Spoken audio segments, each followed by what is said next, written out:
L'air dans la somptueuse salle de réception, ornée de 1000 fleurs blanches et de draperies de soie, était épais, lourd d'une tension palpable qui dépassait de loin le faste apparent. Des lustres de cristal diffusent une lumière douce mais impitoyable, éclairant chaque visage, chaque sourire contraint. Au centre de cette scène digne d'un tableau, Jean-Pierre, millionnaire à la fortune insolente et au sourire carnassier, trônait, sa nouvelle épouse à ses côtés, un trophée blond et souriant. Le champagne coulait à flots, les rires fusaient, pourtant une ombre planait. Puis le mouvement. Des murmures réprimés parcoururent l'assemblée, tandis qu'une femme, visiblement mal à l'aise, avançait lentement, guidée par un serveur discret mais ferme, vers une estrade dressée pour les musiciens. Son ventre arrondi trahissait une grossesse avancée, et son regard, bien que droit, portait le poids d'une profonde mélancolie. Cette femme, c'était Élodie. Ancienne étoile de l'opéra, sa voix avait jadis enchanté les scènes européennes, faisant vibrer les cœurs et les âmes. Elle avait été l'épouse de Jean-Pierre, partageant avec lui quelques années de sa vie avant que la brillance de son talent ne s'éteigne, sacrifiée sur l'autel d'un mariage étouffant. Jean-Pierre, jaloux de sa réussite et avide de la contrôler, l'avait peu à peu éloignée des planches, la reléguant au rang de simple ornement dans sa vie de luxe.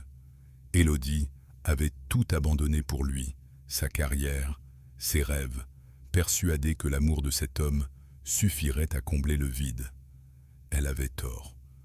Leur divorce fut acrimonieux, et depuis, sa vie n'était qu'une lutte acharnée pour joindre les deux bouts, son art oublié, ses économies envolées. Aujourd'hui, elle portait en elle non seulement un enfant, mais aussi le fardeau d'une existence précaire. Son élégance passée était désormais remplacée par la dignité fragile d'une femme enceinte et blessée, luttant pour sa survie. Sa présence à ce mariage n'était pas un hasard, ni une invitation cordiale. C'était une humiliation orchestrée, une vengeance mesquine de la part de Jean-Pierre, qui ne supportait pas d'avoir été abandonné, ou plutôt quitté, par une femme qui avait osé lui tenir tête. Il l'avait retrouvée, usant de ses vastes ressources et de son réseau d'influence pour lui imposer cette performance cruelle. La demande était venue comme un coup de poignard. Chantée à son mariage, devant tous, comme une sorte de perroquet savant, un vestige d'un passé qu'il voulait enterrer avec éclat. Le refus n'était pas une option. Jean-Pierre avait menacé de ruiner la vie de sa petite sœur, Clara, qui commençait à peine ses études. Une menace crédible, venant d'un homme dont le pouvoir s'étendait bien au-delà de sa fortune. Le chantage était clair, brutal, sans appel. Élodie avait accepté, le cœur lourd et l'esprit tourmenté, se sentant piégée, désespérée. Elle n'avait pas le choix. Si vous êtes touché par cette histoire, n'oubliez pas de vous abonner pour ne manquer aucune de nos prochaines narrations émouvantes. Contrainte par la force des menaces insidieuses de Jean-Pierre, Élodie sentit un vertige l'envahir tandis qu'elle montait les quelques marches menant à la petite estrade improvisée. Chaque pas était une torture, un poids qui s'ajoutait à celui de l'enfant qu'elle portait. La salle, d'abord bruyante de joyeux babillages, s'était tue, les regards convergant tous vers elle. Elle sentait le poids de ses yeux, certains curieux, d'autres clairement méprisants, déshabillant sa vulnérabilité. Le temps semblait s'étirer, chaque seconde un supplice. Elle chercha du regard Jean-Pierre, le trouva attablé au rang d'honneur, un sourire carnassier figeant ses lèvres, ses yeux noirs lançant des éclairs de triomphe. À ses côtés, sa nouvelle épouse, une femme aux traits durs et au sourire figé, savourait elle aussi ce spectacle cruel. Son propre plaisir à voir Élodie humiliée, ajoutant une couche d'amertume à la scène. Jean-Pierre n'était pas un homme que l'on pouvait défier impunément.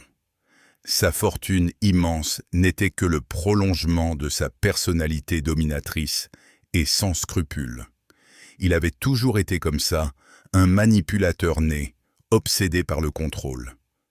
Élodie avait appris à ses dépens que toute tentative de lui échapper se traduisait par des représailles calculées, précises, destinées à briser toute velléité de rébellion. Sa sœur, bien-aimée et si jeune, était son talon d'Achille, la corde sensible sur laquelle Jean-Pierre appuyait sans pitié. Le souvenir de ces menaces, claires et sans équivoque, résonnait encore dans ses oreilles. « Si tu ne chantes pas, je m'assurerai que ta sœur perde son travail, puis son appartement, et qu'elle ne retrouve plus jamais une once de paix. » Le pouvoir et l'influence de Jean-Pierre s'étendaient bien au-delà de sa fortune. Il toucha à les sphères politiques, économiques, sociales, et il les utilisait sans vergogne pour écraser quiconque se dressait sur son chemin, ou, pire encore, osait le trahir. Pour lui, Élodie l'avait trahi en demandant le divorce, en refusant de rester son trophée silencieux. Sur l'estrade, le micro devant elle, Élodie ferma un instant les yeux. L'air était lourd, saturé de l'odeur des fleurs et du mépris ambiant. Elle pouvait sentir son cœur battre la chamade, non seulement le sien, mais aussi le petit battement discret de l'être qui grandissait en elle. C'était pour lui et pour sa sœur qu'elle devait endurer cela. Mais au-delà de la peur, une autre sensation commença à monter en elle, lente mais insistante. Une vieille mélodie, un fragment de son passé, flottait à la lisière de sa conscience. Le chant, sa passion, sa vie avant Jean-Pierre. Elle se revit, jeune, insouciante, sa voix emplissant les salles de concert, recevant des ovations, non pas pour la personne qu'elle était mariée, mais pour le talent qu'elle incarnait. Elle se rappela l'amour pur qu'elle portait à la musique, la manière dont chaque note lui permettait d'exprimer l'inexprimable, de toucher les âmes. Elle se souvenait de la force qu'elle puisait dans sa musique, cette dignité qu'elle avait toujours cherché à conserver, même face aux pires épreuves. Jean-Pierre avait tenté de la briser, de lui voler sa voix, de la réduire au silence. Mais cette voix était plus qu'un simple organe. Elle était son essence, son refuge. La honte et la peur commençaient à se mêler à une lueur de défi. Elle ne serait pas son pantin. Elle ne serait pas une victime silencieuse. Elle allait chanter, oui, mais pas pour lui. Elle allait chanter pour elle, pour son enfant, pour sa sœur, pour l'art qu'elle portait en elle. La décision, à peine consciente, commençait à germer dans les profondeurs de son être, une étincelle de résilience dans un océan de désespoir. Alors qu'Élodie se tenait là, le cœur battant à la chamade, l'angoisse figée sur son visage pâle, elle sentit le poids des regards, chaque chuchotement, chaque jugement, percer son armure déjà fragile. La salle tournait autour d'elle, les chandeliers de cristal scintillant, menaçant de brouiller sa vision. Sa gorge semblait se contracter, refusant de laisser échapper le moindre son. C'était un gouffre, un vide assourdissant, où seul résonnait le rire moqueur de Jean-Pierre et le silence glacial de sa future épouse. Le micro lui pesait comme une ancre, la tirant vers le fond de son désespoir. Les menaces de son ex-mari résonnaient encore dans ses oreilles, paralysantes, l'empêchant de respirer, de réagir. Elle n'était plus qu'une ombre, une figure soumise sur la scène de son propre supplice. Puis, au milieu de cette foule impitoyable, ses yeux s'attardèrent sur un visage familier. Au troisième rang, légèrement dissimulé par un grand chapeau fleuri, sa tante Sophie lui adressa un sourire timide, mais rempli d'une chaleur inattendue. Ce n'était pas un sourire de pitié, ni de jugement. C'était un sourire d'encouragement, un appel silencieux à se ressaisir. Sophie, une femme au grand cœur et à l'esprit vif, avait toujours été une source de réconfort pour Élodie, une figure maternelle après la perte de ses parents. Dans son regard, Élodie vit non pas l'humiliation qu'elle redoutait, mais une foi inébranlable en sa force, en sa résilience. Elle vit l'amour indéfectible qui l'avait toujours soutenue. Ce regard fut la petite étincelle qui raviva la flamme vacillante en elle. Un filet de courage, ténu mais puissant, commença à percoler à travers son corps engourdi. Elle ferma les yeux un instant, ses doigts serrant fermement le pied du micro. Elle prit une profonde inspiration, sentant l'air frais remplir ses poumons, chasser la panique. Le monde extérieur s'estompa, les visages moqueurs, le luxe ostentatoire, les menaces de Jean-Pierre. Il n'y avait plus que l'écho de sa propre respiration, les battements de son cœur. Élodie ne laisserait pas Jean-Pierre triompher. Non, elle ne deviendrait pas le spectacle pathétique qu'il espérait. Son chant ne serait pas le symbole de sa défaite, mais l'affirmation de sa propre valeur, de sa dignité. Elle se rappela les heures passées à travailler sa voix, les sacrifices, la passion dévorante qui l'animait autrefois. Elle se rappela pourquoi elle chantait, non pas pour les autres, ni pour un homme, mais pour elle-même, pour la joie pure que cela lui procurait, pour l'âme qu'elle y déposait. Chaque note devait être une résistance, chaque mélodie une victoire silencieuse. Un murmure subtil, presque inaudible au début, s'échappa de ses lèvres. Les premières notes de Ave Maria de Gounod, une mélodie qu'elle avait chantée 1000 fois, mais qui prenait ce soir une résonance nouvelle, émergeait, hésitante, emplie d'une émotion brute. Le public, d'abord indifférent, occupé à ses conversations feutrées ou à siroter son champagne, commença à prêter attention. Les têtes se tournèrent, les bavardages cessèrent.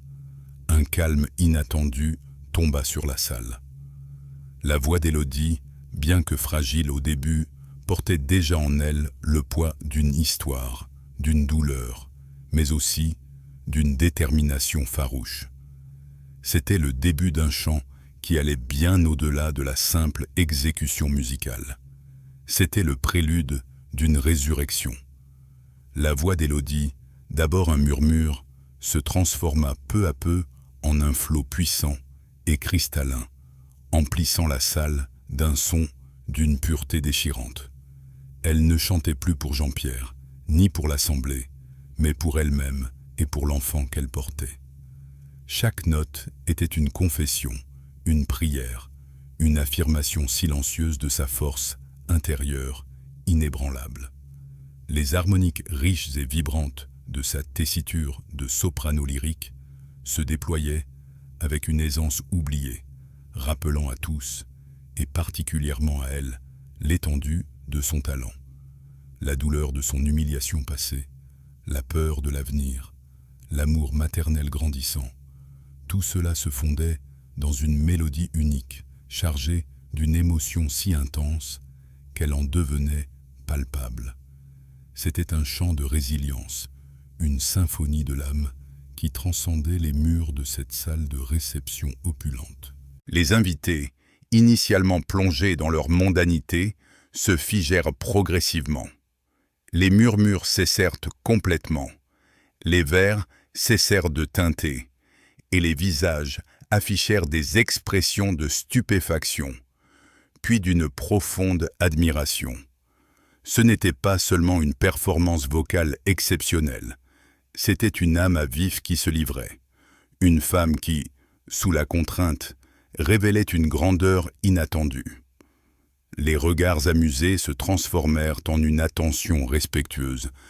Les sourires narquois firent place à des mines pensives. Des larmes commencèrent à perler au coin des yeux de certains, touché par la vulnérabilité et la puissance de cette interprétation. La musique d'Élodie avait ce pouvoir rare de briser les barrières des conventions sociales, de toucher directement le cœur et de rappeler à chacun l'humanité partagée. Certains hochèrent la tête en signe d'approbation silencieuse. D'autres se penchaient en avant, captivés, comme si chaque mot chanté leur était directement adressé. Jean-Pierre, lui, regardait la scène avec une incrédulité grandissante, son sourire arrogant se transformant en une grimace de fureur contenue. Son plan, conçu pour la briser, était en train de se retourner contre lui de la manière la plus spectaculaire et la plus inattendue. L'humiliation qu'il avait escomptée pour Élodie était devenue une démonstration éclatante de sa propre mesquinerie. Le succès de sa voix, la réaction du public, tout cela le rendait livide. Il avait voulu la réduire au silence et elle répondait par un chant qui résonnait plus fort que jamais. À ses côtés, sa nouvelle épouse, dont le visage était initialement figé dans une expression de dédain satisfait, commença à montrer des signes de gêne. L'attention qui aurait dû être entièrement centrée sur eux le jour de leur mariage migrait irrémédiablement vers cette femme enceinte, ancienne épouse du marié, qui volait la vedette avec une dignité et un talent incontestables. Les regards des invités commençaient à se poser sur eux, non pas avec la congratulation attendue, mais avec une curiosité empreinte d'un jugement tacite.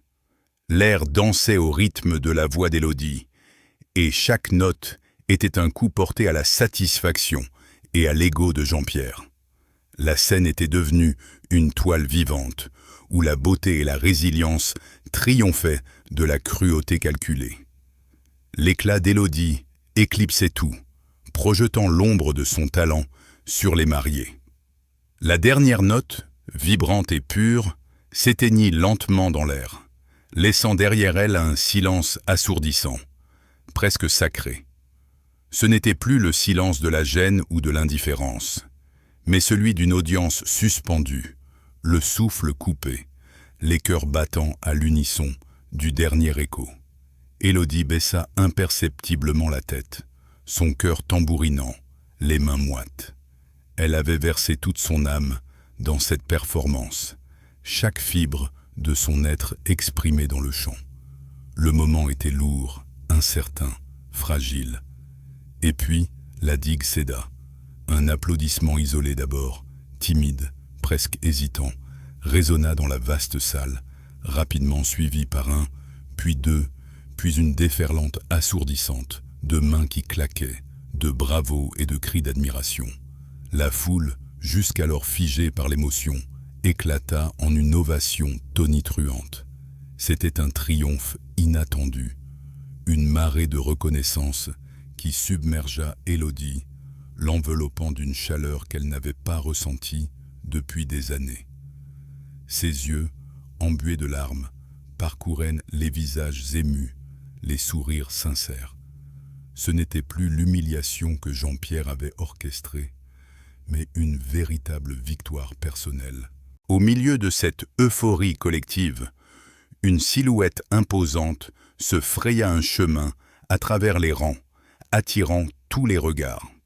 C'était Charles Dupont, un nom bien connu dans l'industrie musicale française, un producteur influent et respecté, réputé pour son flair artistique et sa personnalité discrète.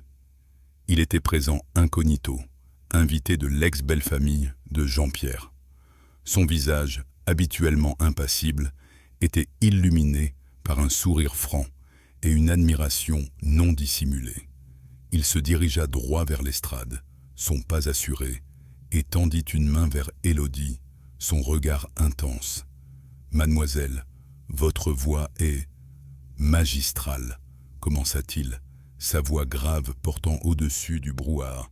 « Une telle pureté, une telle émotion, c'est rare, très rare. » Il marqua une pause, scrutant Élodie, l'évaluant non pas comme une ex-femme humiliée, mais comme l'artiste exceptionnelle qu'elle était. « J'ai une proposition à vous faire. J'aimerais discuter d'un contrat d'enregistrement dès que possible, et peut-être même d'une tournée. » Ces mots, prononcés avec une sincérité désarmante, frappèrent Élodie de plein fouet. C'était plus qu'une simple offre, c'était une main tendue vers un avenir qu'elle n'osait plus espérer, une opportunité de relancer sa carrière, de retrouver sa dignité et son indépendance. La humiliation que Jean-Pierre avait planifiée venait de se transformer en la chance de sa vie, une véritable rédemption. La pièce, quelques instants auparavant, théâtre de son angoisse, devenait le berceau de son renouveau. Pendant ce temps, Jean-Pierre assistait à la scène, pétrifié. Le sang avait déserté son visage, le rendant livide. Son sourire arrogant s'était transformé en une grimace de stupéfaction et de fureur contenue. Son plan machiavélique était non seulement un échec retentissant, mais il s'était retourné contre lui avec une cruauté inattendue. L'attention, qui aurait dû être centrée sur son mariage grandiose, était désormais entièrement monopolisée par son ex-femme resplendissante. Les regards des invités se tournèrent vers lui, non pas avec la déférence habituelle due aux millionnaires, mais avec un mélange de pitié condescendante et de franc dédain. Ces chuchotements méprisants du début avaient laissé place à un silence éloquent, puis à des commentaires chuchotés sur sa mesquinerie. Sa nouvelle épouse, assise à ses côtés, ne parvint pas à masquer sa gêne et son irritation. Ses yeux perçaient Jean-Pierre d'un regard glacial, une déception évidente marquant ses traits. Le grand jour de leur union était irrémédiablement éclipsé par le triomphe inattendu d'Élodie et l'humiliation publique de son mari. L'opportunité offerte par ce producteur de renom fut bien plus qu'un simple contrat. Elle fut une bouée de sauvetage inattendue, une planche de salut jetée au milieu d'une mer agitée. Sa carrière, qu'elle croyait à jamais éteinte sous les cendres d'un mariage toxique, renaissait de ses cendres, flamboyante et pleine de promesses. Les semaines qui suivirent furent un tourbillon d'enregistrements, de réunions et de répétitions. Sa voix, mûrie par l'épreuve, gagna en profondeur et en expressivité, touchant les cœurs d'un public qui la découvrait ou la retrouvait. Chaque note chantée n'était plus une obligation, mais une célébration, une affirmation de sa liberté retrouvée, de sa valeur intrinsèque. Elle travaillait avec une énergie nouvelle, portée par l'amour de son art et l'anticipation joyeuse de l'arrivée de son enfant. Ce succès fulgurant lui apporta non seulement une indépendance financière dont elle avait désespérément besoin, mais aussi une estime de soi profondément restaurée. Les menaces de Jean-Pierre, autrefois si terrifiantes, s'estompaient, devenaient insignifiantes face à la solidité de sa nouvelle vie. Elle avait désormais les moyens de protéger sa petite sœur des caprices de son ex-mari, de lui offrir une éducation stable et un avenir serein. Plus jamais elle ne serait à la merci de la cruauté d'un homme. Elle pourrait élever son enfant dans la dignité, entourée d'amour et de sécurité, sans les ombres menaçantes du passé. Son appartement parisien, autrefois modeste et modérément rempli de souvenirs douloureux, devint un foyer chaleureux, un sanctuaire où régnait la paix, le rire et la musique. Élodie regardait vers l'avenir, avec un cœur rempli d'espoir et une gratitude immense. Elle avait transformé ce qui aurait dû être le jour le plus humiliant de sa vie en un tremplin vers une renaissance inattendue. Sa résilience, sa force intérieure et l'amour inconditionnel pour son enfant à venir avaient triomphé de la mesquinerie et de la cruauté. Son chant, ce soir-là, n'avait pas été une simple performance artistique. Il avait été un cri de défi, une déclaration de liberté et finalement une profonde libération. Chaque applaudissement reçu, chaque contrat signé, chaque sourire de sa sœur ou de ses amis était une confirmation qu'elle avait fait le bon choix, qu'elle avait eu le courage de se tenir debout. Le jour où elle tint son bébé dans ses bras pour la première fois, une vague d'amour pur et inconditionnel l'envahit, effaçant les dernières traces de l'amertume passée. Son enfant, un petit garçon aux yeux clairs, était le symbole vivant de son triomphe, de la beauté qui peut émerger de l'adversité. Elle chanta pour lui des berceuses, sa voix maintenant douce et pleine d'une tendresse inouïe. Jean-Pierre sombra dans l'oubli, son existence réduite à une anecdote lointaine, une ombre sans substance dans la lumière éclatante de la nouvelle vie d'Élodie. Quelle incroyable démonstration de force et de courage! L'histoire d'Élodie est une source d'inspiration, un rappel puissant que la dignité humaine ne peut être brisée par l'humiliation et que la passion peut rouvrir des portes que l'on croyait à jamais closes. Si cette histoire vous a inspiré, si elle a touché une corde sensible en vous, laissez un pouce bleu, c'est notre seule rémunération, et partagez-la avec ceux qui ont besoin d'entendre un message d'espoir. Dites-nous en commentaire ce que vous auriez fait dans une telle situation, comment vous auriez réagi face à une telle adversité. Et n'oubliez pas, pour ne manquer aucune de nos prochaines histoires captivantes, de vous abonner à notre chaîne et d'activer la cloche. Votre soutien nous aide à partager ces récits de vie extraordinaire.